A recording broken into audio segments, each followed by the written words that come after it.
তো সারিকা দেবী, জানতে পারলে কিছু? সবকিছু। তাহলে বলে ফেলো, দেরি করে আর। ভাই, আমিও তো আছি। আচ্ছা, তাহলে আপনি শুরু করে দিন। আমিও শুরু করব। হ্যাঁ নিশ্চয়ই। হ্যাঁ, গুড। তবে এবার দেখো, এটা তো তোমরা তখন জেনেই গেছো যে এই মেয়েটাকে গলা টিপে মারা হয়েছে। এর গলার চিহ্নটা দেখে তো তোমরা বুঝতেই পেরেছো, তাই না? হ্যাঁ ডক্টর, আমরা জানি একে গলা টিপেই খুন করা হয়েছে। হ্যাঁ হ্যাঁ, ওর মৃত্যু গলা টেপার জন্যই হয়েছে। আর গলা কোনো বেল্ট দিয়ে টেপা হয়েছিল। সেটা কি করে জানা গেল? দেখো, এর গলার ওপর যে চিহ্নটা রয়েছে সেটা তো এইরকম চওড়া। আর মন দিয়ে দেখো, কোথাও কোথাও গাঢ় আছে আর কোথাও কোথাও হালকা। আর যদি কোনো দড়ির মতো কিছু দিয়ে করা হতো তাহলে এই চিহ্ন এত চওড়া হতো না, এই বেল্টের মতো। আর পুরো গলাটাতে একই ধরনের হতো, কোথাও হালকা আর কোথাও গভীর, এরকম নয়। এক্সিলেন্ট! কি অসম্ভব ইন্টেলিজেন্ট আপনারা, ডক্টর সালুখে। পরের জন্মে আমি ফরেনসিক এক্সপার্টই হব। আরে ভাই ফ্রেডি, তুমি পরের জন্মের কথা কেন বলছো? এই জন্মটাই তাকে সামনে নাও না। আরে পরের জন্মের কথা ভাবছে। হ্যাঁ, আমি কি যেন বলছিলাম? আরে আপনি ওই গলা বেল্ট বেল্ট গলা ওই হ্যাঁ, বেল্ট বেল্ট।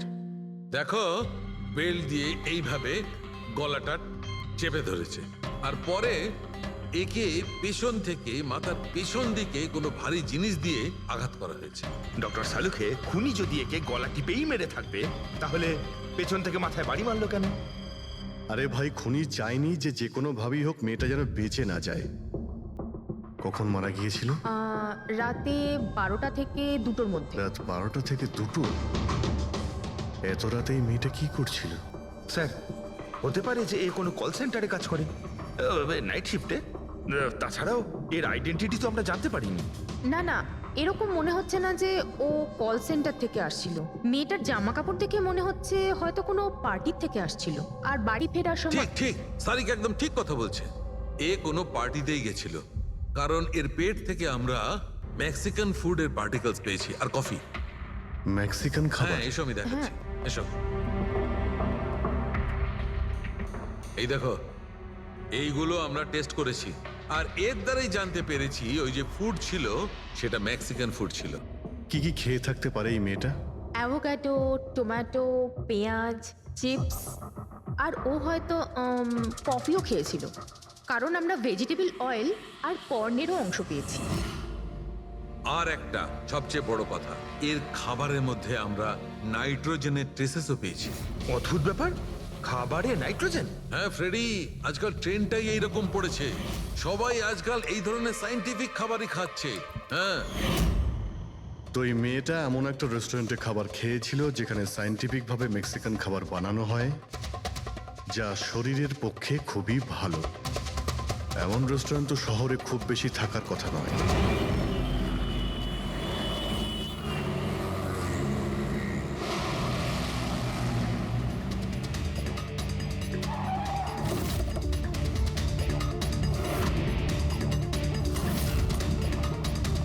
মনে হচ্ছে নিশ্চয়ই এখানে কোনো ক্লু পাওয়া যাবে।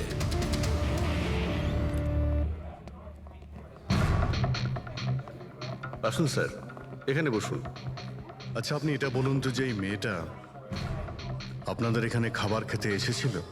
আপনারা আসলে কে? সিআইডি। এখন আর কোনো কথা নয়, শুধুমাত্র ঠিকঠাক জবাব দাও। হ্যাঁ স্যার, কাল রাতেও এখানে এসেছিল, কিন্তু স্যার সিআইডি ওকে কেন খুঁজছে? একে আমরা খুঁজছি না, এর খনিকে খুঁজছি। খুন হয়ে গেছে বেচারি। একটা কথা বলুন, এই মেয়েটা কি একা এসেছিল নাকি অন্য কেউ সঙ্গে ছিল? স্যার এসছিল তো একাই, কিন্তু ও কথা বলেছিল অনেকের সঙ্গে। একা এসেছিল তো অনেক লোকের সাথে কথা হলো কিভাবে? আসলে আমাদের রেস্টুরেন্টে কালকে স্পিড ডেটিং নাইট ছিল। Speed dating? স্পিডে তো কার কিংবা বাইক চালানোর কথা শুনেছিলাম স্যার, কিন্তু স্পিড ডেটিং এটা কি ধরনের জিনিস? স্যার স্পিড ডেটিং ইয়াং জেনারেশনের কাছে এখন খুব পপুলার স্যার। বেসিক্যালি ছেলে বা মেয়ের মিটিংয়ের জন্য একটা প্ল্যাটফর্ম তৈরি করা হয়, যাতে ওরা নিজেদের জীবনসাথী বেছে নিতে পারে। মানে যেভাবে ইন্টারনেট থেকে যোগাযোগ হয়, তাই তো? হ্যাঁ স্যার, অনেকটা সেরকমই, তবে ফোকাসটা বিয়ের ওপর নয়, ডেটিংয়ের ওপর হয়, যাতে ছেলেমেয়েরা নিজেদের চিন্তাভাবনা শেয়ার করতে পারে আর যাকে পছন্দ হবে তাকে জীবনসঙ্গী করতে পারে। মানে যে কেউ যে কোনো লোকের সঙ্গে কথা বলতে পারে, আলাপ করতে পারে আপনাদের এই স্পিড ডেটিং এর মাধ্যমে? হ্যাঁ স্যার, প্রত্যেকটা মেয়ে আলাদা আলাদা টেবিলে বসে, আর ছেলেদের কাছে 5 মিনিট সময় থাকে তাদের সঙ্গে কথা বলার জন্য। মেয়েরা কথাবার্তার ভিত্তিতে তাদের লিস্ট থেকে 10-এর মধ্যে মার্কস দিতে থাকে ছেলেদের, আর ডেটিং এজেন্সি এই মার্কসের ভিত্তিতে ছেলে মেয়েদের জীবনসঙ্গী বেছে দেয়। আচ্ছা, কতজন এসেছিল এই আপনাদের স্পিড ডেটিং এ? স্যার 10টা ছেলে আর 10টা মেয়ে ছিল। খুব ভালো ইভেন্ট হয়েছিল স্যার।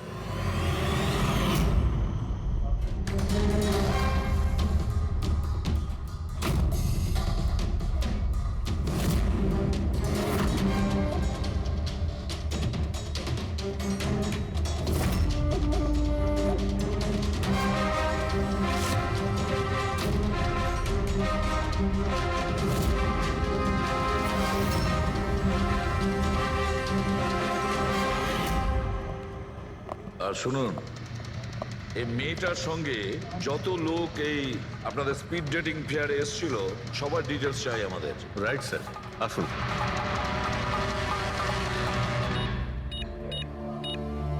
স্যার এই হলো এই ম্যাডামের ডিটেলস। মিস মালা বিরমানি, অ্যাড্রেসটা হলো A/231B ইউক্যালিপ 1111, ফোন নাম্বার 6528119991। এই সব কিছু ডিটেলস চাই আমাদের। আচ্ছা, ওই মেয়েটা কালকে মেক্সিকান খাবারের সঙ্গে কফিও খেয়েছিল কি? না স্যার, কফি তো পাওয়াই যায় না আমাদের রেস্টুরেন্টে। আপনাদের এই রেস্টুরেন্টে কফি পাওয়া যায় না? না স্যার। আচ্ছা আচ্ছা, আপনি এর প্রিন্ট আউটটা নিয়ে আসুন। আনছি স্যার। হতে পারে এই মালা এখান থেকে কোনো ছেলের সঙ্গে বাইরে গিয়েছিল কফি খেতে, খাওয়া দাওয়ার পরে, আর তখনইও খুন হয়ে যায়। কি? এটা কিভাবে সম্ভব? না, আচ্ছা ঠিক আছে, থ্যাংক ইউ। এত বড় একটা মিথ্যে! ওই মেয়েটার নাম ভুল আছে, ওই মেয়েটার অ্যাড্রেসটাও ভুল। আমি এটা ভেবে পাচ্ছি না যে কারো লাইফ পার্টনার খুঁজতে গিয়ে সবকিছু এত ভুল কেন। হতে পারে ওই মেয়েটা ফ্রড। যাই হোক না কেন, ওকে তো শনাক্ত করতেই হবে। লাশের কাছে না মোবাইল ছিল আর না পার্স। স্যার ওই মেয়েটা মারা গেছে 48 ঘন্টা হলো। ওর বাড়ির লোক কিংবা চেনাশোনা কেউ নিশ্চয়ই কোথাও রিপোর্ট লিখিয়েছে। পুরো বিয়েটা চেক করছে, আমরা জেনে যাবো। গোরেগাঁও পুলিশ স্টেশন মালা নামের কোনো মেয়ের মিসিং কেস ফাইল করা হয়েছে?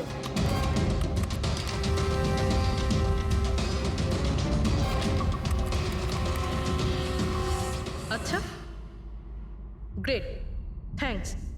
আপনি আমাকে কমপ্লেনের ফাইল পাঠাতে পারবেন? আর হ্যাঁ, প্লিজ আপনি ওর পরিবারকে কিছু জানাবেন না। স্যার, হ্যাঁ, স্যার, এই মেয়েটার আসল নাম মালিনী, আর মরুর এলাকাতে ওর মিসিং কমপ্লেন ফাইল হয়েছিল। মিসিং কমপ্লেন ওর স্বামী আর শ্বশুর শাশুড়ি করেছে স্যার। কি? একজন বিবাহিত মহিলা, সে স্পিড ডেটিংয়ে? সেটাই তো। আর সেটাও আবার কোনো নকল নাম দিয়ে। হ্যাঁ বলুন। সিআইডি।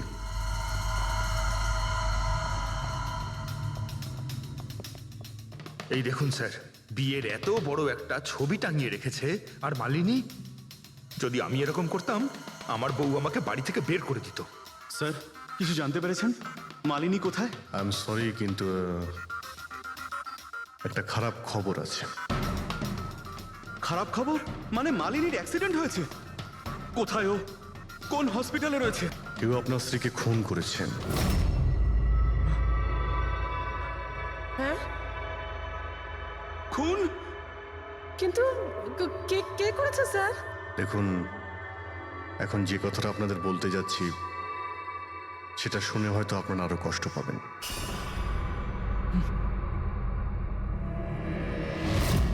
Speed dating? সেটা আবার কি স্যার?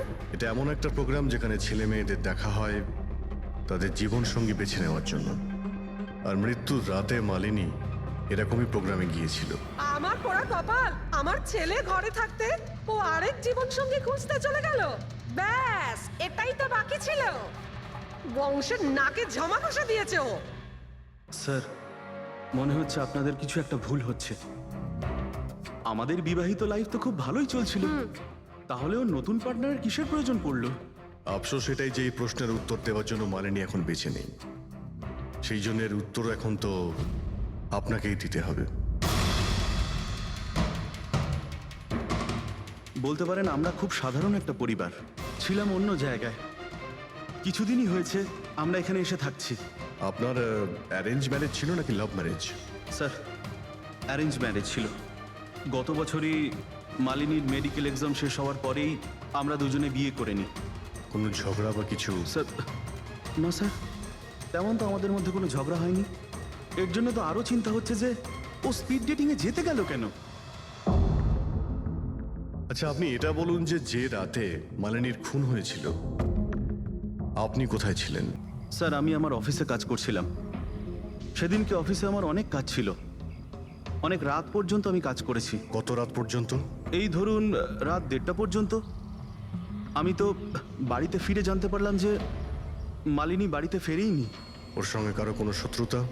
না স্যার, কোনো শত্রুতা তো ছিল না। স্যার, আমার মনে হচ্ছে ওর গয়না লুট করার জন্য কেউ হয়তো এরকম। না, গয়না লুট করার জন্য খুন হয়নি, কারণ ওর ডায়মন্ড রিং আর দামি গাড়ি সবকিছুই ঠিকঠাক ছিল। তাহলে ওকে নিশ্চয়ই ওই স্পিড ডেটিং এর লোকই মেরে থাকবে। আমি তো আগে থেকেই জানতাম যে ওই মেয়েটা মোটেই ঠিক নয়। ঠিক নয় মানে? ও তো বাড়িতে পাই রাখতো না। ওর পায়ে ওই যে কি যেন বলে, হুইল ছিল, হুইল। রাত দিন দেখো বাড়ির বাইরেই টোটো করে বেড়াচ্ছে, আর যে কোনো অচেনা লোকের সঙ্গে বকবক করছে। আমরা যদি কখনো ওকে কিছু বলতে যাই, তেড়া উত্তর দিত। একটু চুপ করো তো মা। আরে চুপ করবো কি রে, আমাকে বলতে দে তুই। আর ও যতক্ষণ বাড়িতে থাকতো একটা কুটো মেরে দেখতো না। যখনই দেখো তখনই ল্যাপটপ আর ক্যামেরার মধ্যে ডুবে থাকতো। ল্যাপটপ আর ক্যামেরা, ওগুলো আমরা দেখতে পারি?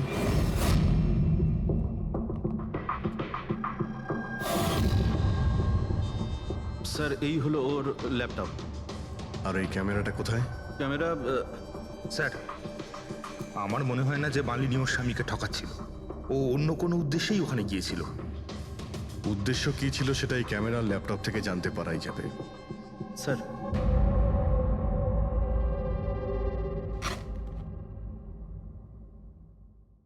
ক্যামেরা কোথায়? ব্যাগ তো খালি। স্যার, ও তো ক্যামেরা এর মধ্যেই রাখতো, জানি না কোথায় আছে ওটা। এমনটা নয় তো মালিনীর পার্টস আর মোবাইলের সঙ্গে খুনি ক্যামেরাটাও নিয়ে চলে গেছে?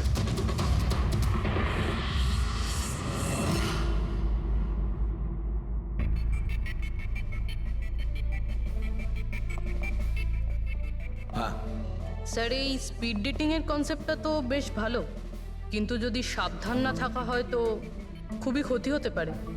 হ্যাঁ স্যার, এদের মধ্যে কেউ ক্রিমিনালও হতে পারে। একদম ঠিক, কিন্তু এই সাবধানতাটা ইভেন্ট ম্যানেজারের এবং সমস্ত পার্টিসিপেন্টদের এটা বোঝা উচিত। স্যার, হ্যাঁ, এই সোহানের মিথ্যে কথা ধরা পড়ে গেছে স্যার। এ আমাদের বলেছিল পরশুদিন রাতে ও নিজের অফিসে কাজ করছিল রাত্রি 1:30 পর্যন্ত, কিন্তু ওর মোবাইল ডিটেলস অন্য গল্প বলছে। ওর অফিস আন্ধেরিতে, আর এই দাদা বান্দ্রাতে ছিল রাত 11:30 থেকে 12:30 অবধি, সেই রেস্টুরেন্টের কাছে যেখানে মালিনী গিয়েছিল স্পিড ডেটিং এর জন্য। এখনই ওকে ডেকে পাঠাও।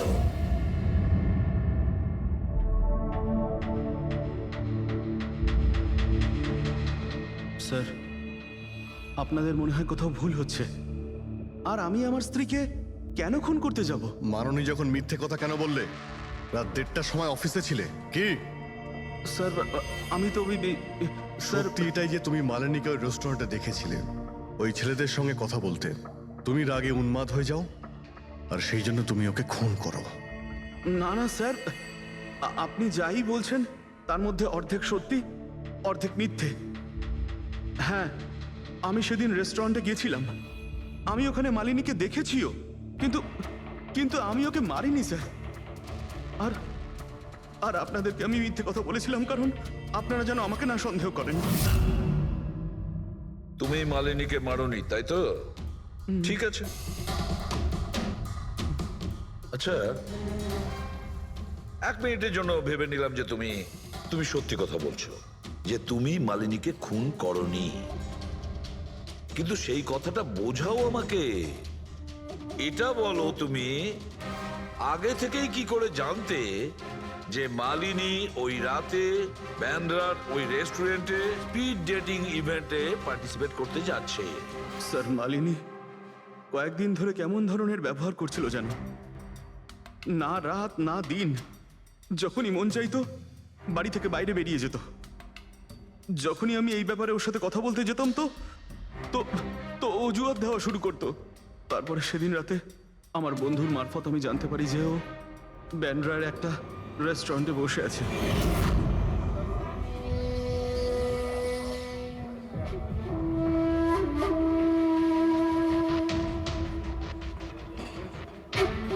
নিজের স্ত্রীকে স্পিড ডেটিং এ দেখে আমার মনটা একেবারে ভেঙে যায় স্যার।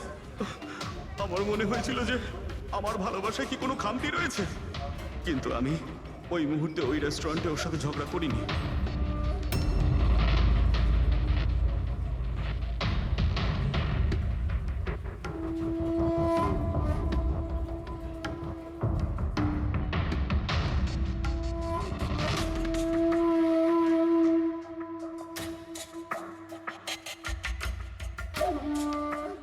আর যখনই ও বাইরে চলে এসেছিল আমি কিছু বলার আগেই ও অটো অটো ধরে তাড়াতাড়ি চলে যায়।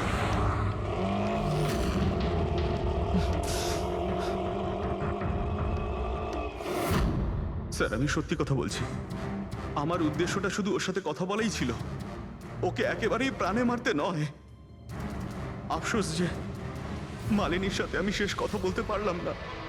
এখন এই রহস্য সারা জীবন রহস্য হয়েই থেকে যাবে যে ও আমার সাথে প্রতারণা করলো কেন।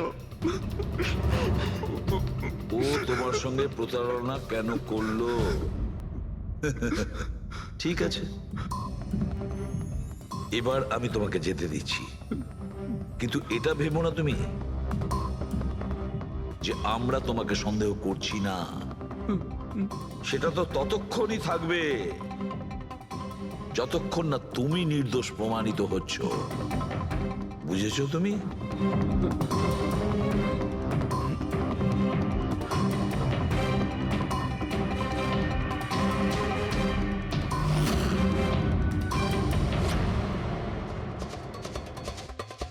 স্যার এই যদি না হয় তাহলে সন্দেহ ওদের দিকেই যাচ্ছে যারা মালিনীর সঙ্গে ওই দিন রাতে ছিল। রবি, কিছু জানতে পারলে? স্যার ওই দিন রাত্রে মালিনী 6 জন লোকের সাথে কথা বলেছিল। সুনীল, আরজে, হেমন্ত, গৌরব, ময়ূক আর প্রতীশ। একটা কাজ করি আমরা, ওই 6 জনকে রেস্টুরেন্টে ডাকো, ভালো করে জিজ্ঞাসাবাদ করতে হবে। খুনি নিশ্চয়ই এদেরই মধ্যে কেউ হবে। স্যার এই কেসটা তাড়াতাড়ি সলভ করুন না, আমাদের রেস্টুরেন্টের খুব বদনাম হচ্ছে। একটা নিরীহ মেয়ে খুন হয়েছে, হ্যাঁ, আর তুমি তোমার রেস্টুরেন্টের নাম নিয়ে পড়ে আছো। শুধু নিজের ব্যাপারে তুমি ভাবছো, একটু সমাজের ব্যাপারেও ভেবে দেখো। হ্যাঁ স্যার, হ্যাঁ, স্যার সবাইকে আধ ঘন্টার গ্যাপে গ্যাপে ডেকেছি। ঠিক আছে, গুড। একটা কথা ঠিক করে বলো, যখন এখানে ইভেন্ট চলছিল তখন তুমি এখানেই ছিলে তো? হ্যাঁ স্যার। তাহলে যদি এদের মধ্যে কেউ আমাদের কাছে মিথ্যে কথা বলে, কোনো কিছু লুকোনোর চেষ্টা করে, তাহলে সঙ্গে সঙ্গে আমাদের বলে দেবে, কেমন? ঠিক আছে স্যার। স্যার মেয়েটা সুন্দরী ছিল, কিন্তু ততটাই বোরিং। ওর প্রতিটা কথা আমার মাথার ওপর থেকে বাউন্স করে চলে গেছে। স্যার ও তো আমার সাথে বেশি কথাও বলেনি। হতে পারে যে আমাকে দেখে ও লজ্জা পেয়েছিল, বা আমাকে ওর আদৌ পছন্দ হয়নি। স্যার ও আমার সঙ্গে ছিল আবার ছিলও না। ছিল অথচ ছিল না মানে? স্যার অ্যাকচুয়ালি ও কথা তো আমার সঙ্গেই বলছিল, কিন্তু ওর মন অন্যদিকে ছিল, বারবার অন্য কাউকে দেখছিল। স্যার আমার মনে হয় ও আমার এবং আপনাদের সবার সময় নষ্ট করছে। ওর লাইফ পার্টনার বেছে নেওয়ায় কোনো ইন্টারেস্টই ছিল না স্যার। তার থেকেও বড় কথা স্যার, ওর মন অন্য কোথাওই ছিল। স্যার আমার তো ওকে খুবই পছন্দ হয়েছিল, কিন্তু মনে হয় ওর আমাকে পছন্দ হয়নি। ওর মনে হয় আরেকজনকে পছন্দ হয়েছিল, যার সাথে ও খুব হেসে হেসে কথা বলছিল। সে কে? গৌরব। হ্যাঁ স্যার, আমাদের টিউনিং তো খুব ভালো সেট হয়েছিল। ইনফ্যাক্ট আমরা অনেক কথাই বলেছিলাম। কি কি কথা হয়েছিল মালিনীর সাথে? জেনারেল কথাবার্তা sir, favourite hobbies, favourite movies, favourite colour, এইসব। ইনফ্যাক্ট ও এত বেশি নার্ভাস হয়ে পড়েছিল যে ওর জুসটাই আমার উপর ফেলে দিয়েছিল। তাহলে মিটিং এর পরে তোমাদের নাম্বার নিশ্চয়ই এক্সচেঞ্জ হয়েছিল? না স্যার, নাম্বার এক্সচেঞ্জ হয়নি। ও বলেছিল ইভেন্ট শেষ হওয়ার পর 8 ঘন্টার মধ্যে আমার সঙ্গে কফি শপে দেখা করবে। এর পেট থেকে আমরা মেক্সিকান ফুডের পার্টিকলস পেয়েছি আর কফি। আচ্ছা, তার মানে গৌরব তুমি ওর সঙ্গে কফি শপে দেখা করো ইভেন্টের পরে? কোথায় স্যার, 2 ঘন্টা ওয়েট করেছিলাম কফি শপে, ও আসেইনি। সত্যি বলছো? স্যার মিথ্যে কেন বলবো? ঠিক আছে, আমাদের ওই কফি খাওয়াবে তো? শিওর স্যার, কখনো যাওয়া যাবে? কখনো কেন, এখনই চলো। যাই।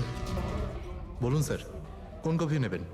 তবে এখানকার cold coffee with vanilla ice cream বেশ ফেমাস, আপনি বলে সেটা অর্ডার করতে পারি। আমার জন্য একটা cold coffee with ice cream. Coffee toffee তো খাওয়া হবে, আগে এটা বলো যে তোমরা ওই দিনকে ঠিক কোন জায়গাতে বসেছিলে? ওহ স্যার, আমরা ভেবেছিলাম আমরা কফি খেতে এসেছি, কিন্তু আপনি তো এখনো আপনার তদন্ত চালিয়ে যাচ্ছেন। তদন্ত শেষ হওয়ার পরে কফি খাওয়ার যে মজা সেটা এখন পাবো না। Hello sir. পরশু রাতে সিসিটিভি ফুটেজ আমরা দেখতে চাই ম্যানেজার বাবু। সরি, কিন্তু সিসিটিভি ক্যামেরা তো 1 মাস ধরে আউট অফ ওয়ার্কিং। আর ঠিকও করেননি। স্যার, বিজনেস একেবারে জিরো, ক্যাফেতে অলরেডি লোকসানই হচ্ছে। আমি ভাবলাম যে এর মধ্যে আবার নতুন করে আলাদা এক্সট্রা ফালতু খরচা করে কি লাভ। আচ্ছা, আপনি এই ছবিটা দেখুন। এই মেয়েটা কি এসেছিল পরশু রাতে? স্যার এক্স্যাক্টলি আমার ঠিক মনে তো পড়ছে না। ক্যাফেতে তো অনেক ধরনের লোকজনই আসে যায়। অনেক ধরনের লোকজনই এখানে আসে, তাও ক্যাফে চলছে না বলছেন? স্যার? আচ্ছা, এনার পরশু দিনের বিল আছে নিশ্চয়ই, দেখাবেন আপনি? হ্যাঁ স্যার।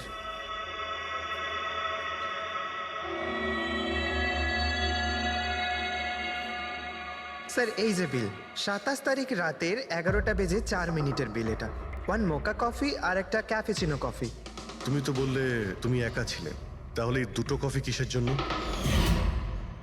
স্যার আমি তো ওর জন্য কফি অর্ডার দিয়েছিলাম, ও না আসলে আমি কি করব? আমি অনেকক্ষণ ওর জন্য অপেক্ষা করেছিলাম।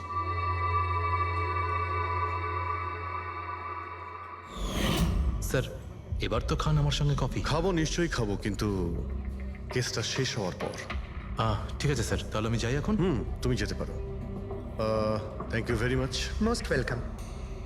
স্যার, এই কেসটা তো আমার মাথার কল কবজা পুরো ঢিলা করে দিয়েছে। যদি মালিনী এখানে কফি নাই খেয়ে থাকে, তাহলে খেলো কোথায়?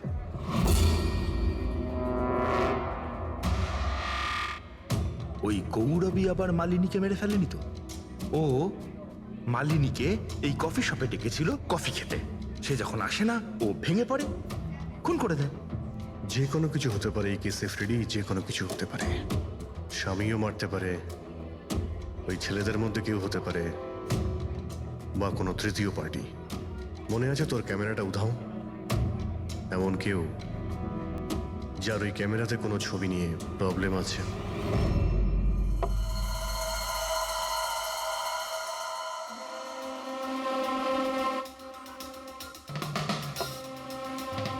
যদি মালিনীর ক্যামেরাটা উধাও হয়ে যায়, তাহলে মালিনী নিশ্চয়ই এমন কোনো ছবি তুলেছিল যেটাতে কারোর না কারোর রাতের ঘুম কেড়ে নিয়েছিল।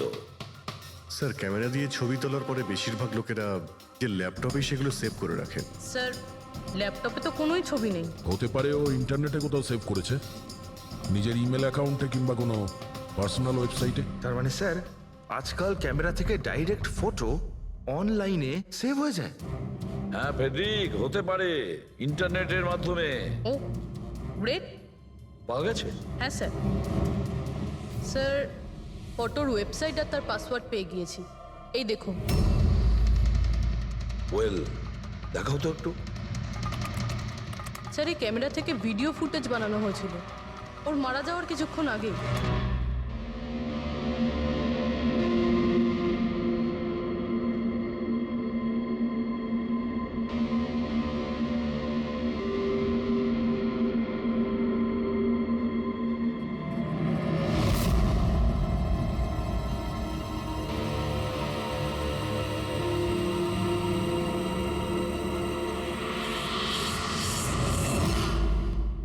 এই ফুটেজের জন্যই মালিনীর খুন হয়নি তো? হতে পারে, নিশ্চয়ই হতে পারে। মনে হচ্ছে এই মালিনী কারোর হয়ে স্পাইগিরি করছিল, কারোর মুখোশ খুলে দিতে চেয়েছিল, আর এই জন্যই ও খুন হয়ে যায়। এই মালিনীর সম্পর্কে আমরা এখনো ঠিক জায়গায় পৌঁছতে পারিনি স্যার। এতক্ষণ মনে হচ্ছিল যে ও স্পিড ডেটিং এর জন্য গেছে, তারপরে জানা গেল যে ও বিবাহিত, মেডিকেল প্রফেশনাল। আর এখন জানা যাচ্ছে ও কারোর ওপর গোয়েন্দাগিরি করছিল। আর ওই গোয়েন্দাগিরিটা কোনো মেডিকেল ফিল্ডের সঙ্গে কানেক্টেড হতে পারে, কারণ ফুটেজে দেখোনি চারিদিকে শুধু মেডিসিন সাজানো। স্যার এই ফুটেজের মধ্যে একটা জায়গাতে একটা ছায়া দেখতে পাওয়া গেল না? খুনির হতে পারে। চেক করি চলো।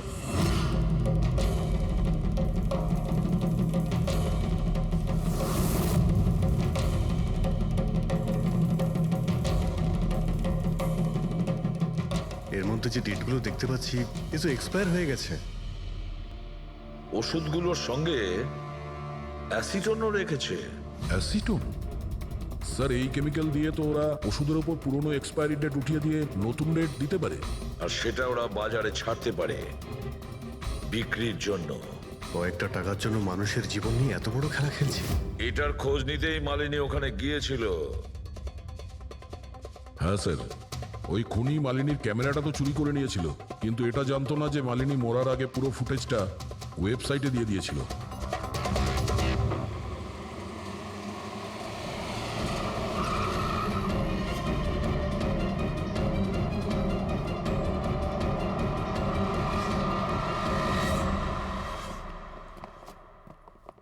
স্যার আপনারা কাকে খুঁজছেন? আমরা সিআইডি থেকে। স্যার এ তো আমাদের কোম্পানির ডিব্বা। ওটা তো আমরাও দেখতে পাচ্ছি, কিন্তু কি চলছে এই গোডাউনে? পুরনো ওষুধকে নতুন বানানোর ধান্দা চলছে, হ্যাঁ? না স্যার, আমাদের এখানে কোনো বেআইনি কাজ হয় না। বরং আমি এটা বুঝতে পারছি না যে এই জায়গাটা কোথায়। আচ্ছা, এটা তোমাদের গোডাউন নয়? স্যার এটা তো আমাদের কোম্পানির গোডাউন নয়। ইনফ্যাক্ট আমাদের কোম্পানির গোডাউন এই বিল্ডিং এর নিচেই আছে। আপনারা চাইলে চেক করতে পারেন।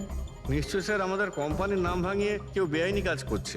কিন্তু আপনাদের কোম্পানিতে যে পুরনো ওষুধ, ওগুলো কি করেন আপনারা? স্যার একটা কোম্পানিকে আমরা কন্ট্রাক্ট দিয়েছি আমাদের কোম্পানির সব পুরনো মেডিসিনগুলোকে ডিস্ট্রয় করার জন্য। আমাদের কাছে রেকর্ডও আছে, আপনি চাইলে দেখতে পারেন। এক মিনিট।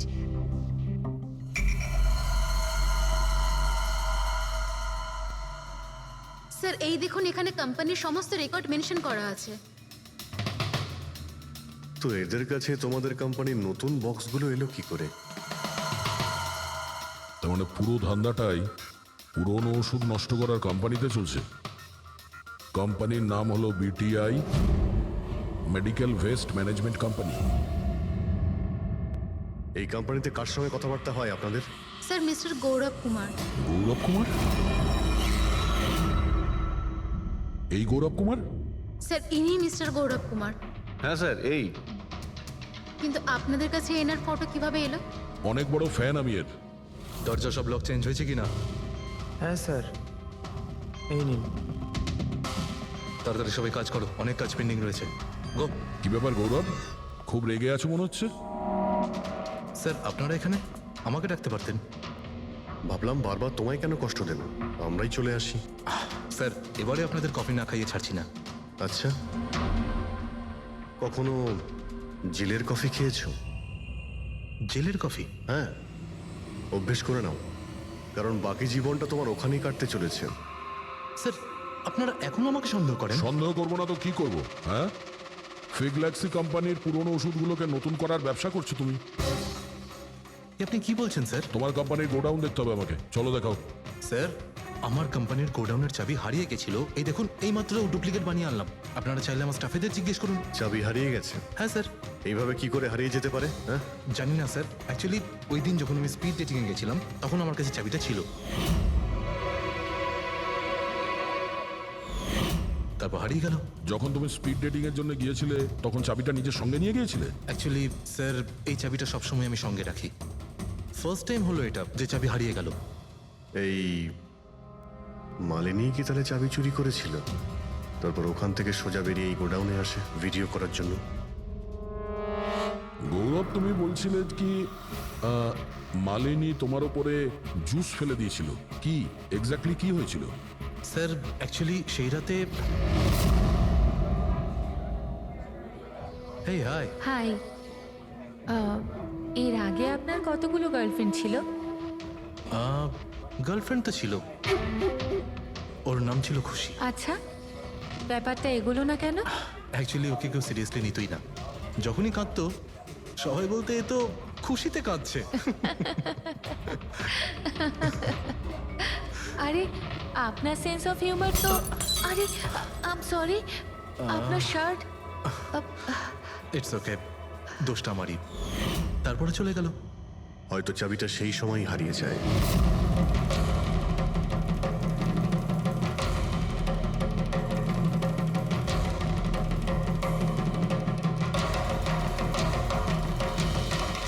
মালিনী চাবি চুরি করেছিল?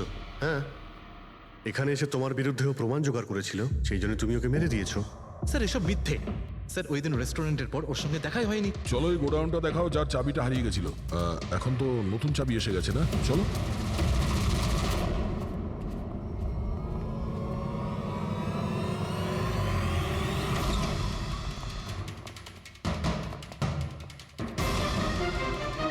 স্যার, এটা তো সেই জায়গাটাই যার ফুটেজ মালিনী শুট করেছিল।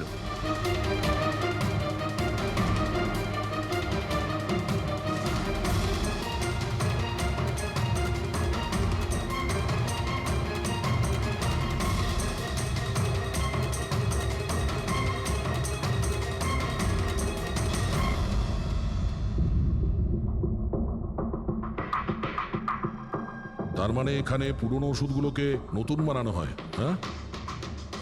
বাহ মিস্টার গৌরব, এইভাবে পুরনো ওষুধগুলোকে নষ্ট করছিলেন আপনি, হ্যাঁ?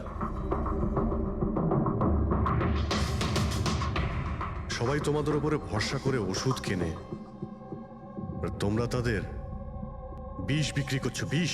স্যার আমার কথা বিশ্বাস করুন, না আমি এরকম কোনো ওষুধের ব্যবসা করেছি, আর না আমি মালিনীকে খুন করেছি। মিথ্যে কথা বলছো তুমি। ওই রাতে রেস্টুরেন্ট থেকে তোমার কার্ড চুরি করে মালিনী এখানে আসে।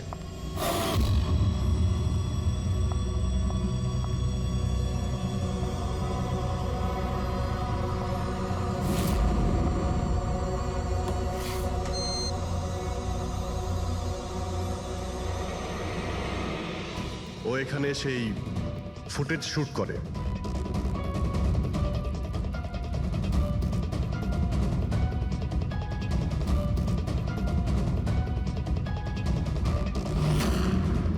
তারপরও কোনো কফি শপে যায় ইন্টারনেটের জন্য, যাতে ও ফটো আপলোড করতে পারে। এক্সকিউজ মি, ওয়াইফাই এর পাসওয়ার্ড? ঠিক আছে, থ্যাংক ইউ।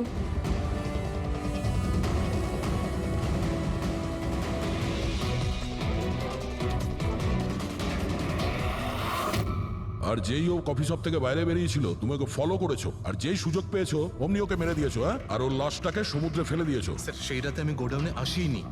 আমার কথায় বিশ্বাস নেই তো? ঠিক আছে, ওয়াচম্যানকে জিজ্ঞেস করুন। ওই ফুটেজে একটা ছায়া দেখতে পেয়েছি, কে ছিল সে? স্যার আমি কি করে জানবো সে কে ছিল? আচ্ছা, এক্ষুনি জেনে যাবো, চলো।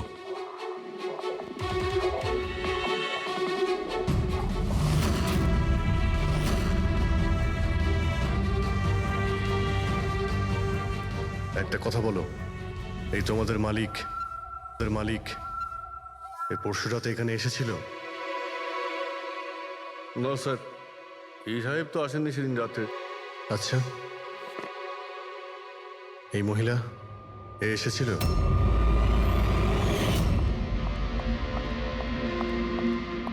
আরে ম্যাডাম, কে আপনি? আর এখানে এই সময় কি করছেন আপনি? আসলে আমি হ্যাঁ? না ভুল অ্যাড্রেসে চলে এসেছি, সরি সরি। আরে শুনুন, আরে হয়তো ওই ছায়াটা এরই ছিল। আর কেউ এসেছিল এই মহিলা ছাড়া? না স্যার, আর কেউ আসেনি সেদিন রাতে। দেখলেন স্যার, আমি বলেছিলাম না আপনাদের আমার কোনো দোষ নেই। আপনারা খামোখা প্রথম দিন থেকে আমার পিছনে হাত ধুয়ে পড়ে আছেন। তোমার পেছনে পড়বো না তো কি করব, হ্যাঁ? এই নকল ওষুধের কালোবাজারি তোমার তদারকিতে হচ্ছে এখানে। স্যার আমি এসব করি না। আমার কাজ হলো ফার্মাসিউটিক্যাল কোম্পানির সঙ্গে কন্ট্যাক্ট করা, যাতে ওরা এসে পুরনো ওষুধ নিয়ে যায়। ইনফ্যাক্ট আমি তো রেগুলার অফিসেও আসি না। আচ্ছা, রেগুলার বেসিসে এই গোডাউনে নজর কে রাখে? তোমার কোনো এমপ্লয়ি তো আছে এখানে? হ্যাঁ স্যার, প্রতীশ, ও এখানকার অপারেশন ম্যানেজার। প্রতীশ? আচ্ছা, ওই ডেটিং এর ইভেন্টে প্রতীশের সঙ্গে কথা হয়েছিল, ও ছিল না ওখানে? হ্যাঁ স্যার।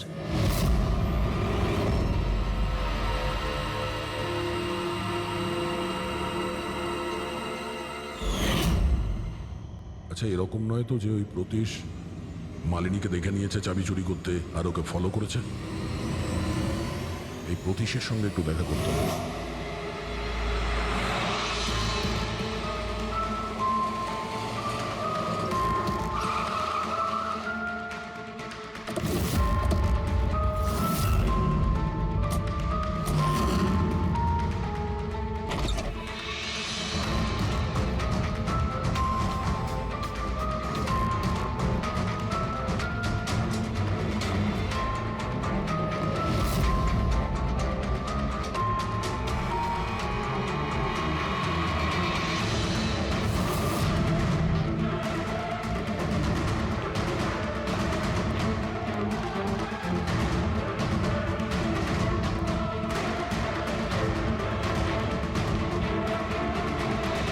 স্যার এই ভাঙা মোবাইল, ক্যামেরা আর পার্সটা পেলাম।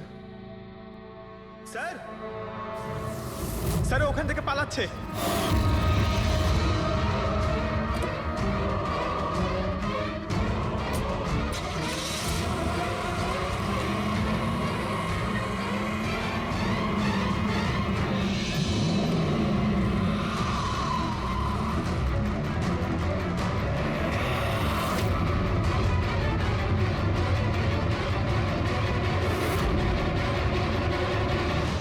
দেখো, মিথ্যে কথা বলে আর কোনো লাভ নেই। সিআইডি সবকিছু জানতে পেরে গেছে। স্যার ভুল করে ফেলেছি আমি। মালিনী সিবিটি হসপিটালে কাজ করত, ওষুধ রিয়াক্ট করা বন্ধ করে দিয়েছে। তখন দেখে কিছু পেশেন্টস মারাও যায়।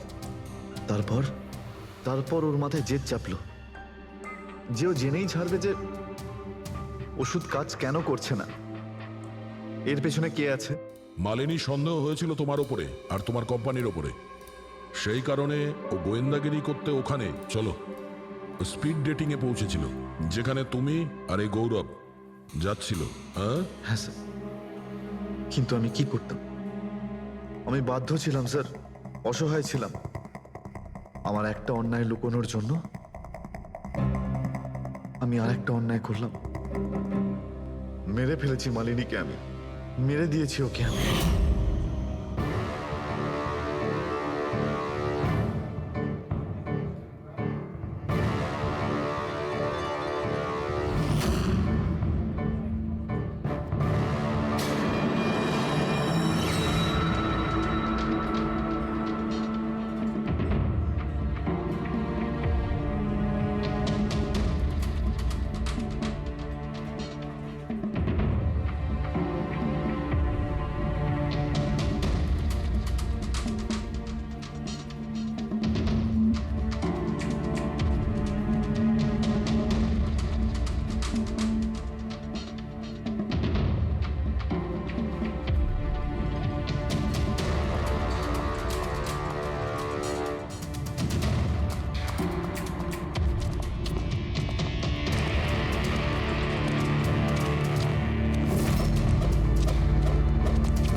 মোবাইল আর পার্স কেন চুরি করেছিলেন?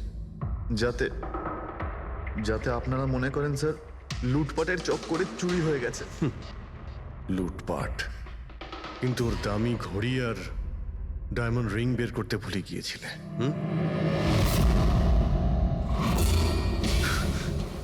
তুই আমার স্ত্রীকে খুন করেছিস, আজ তোকেই আমি মেরে ফেলে দেবো।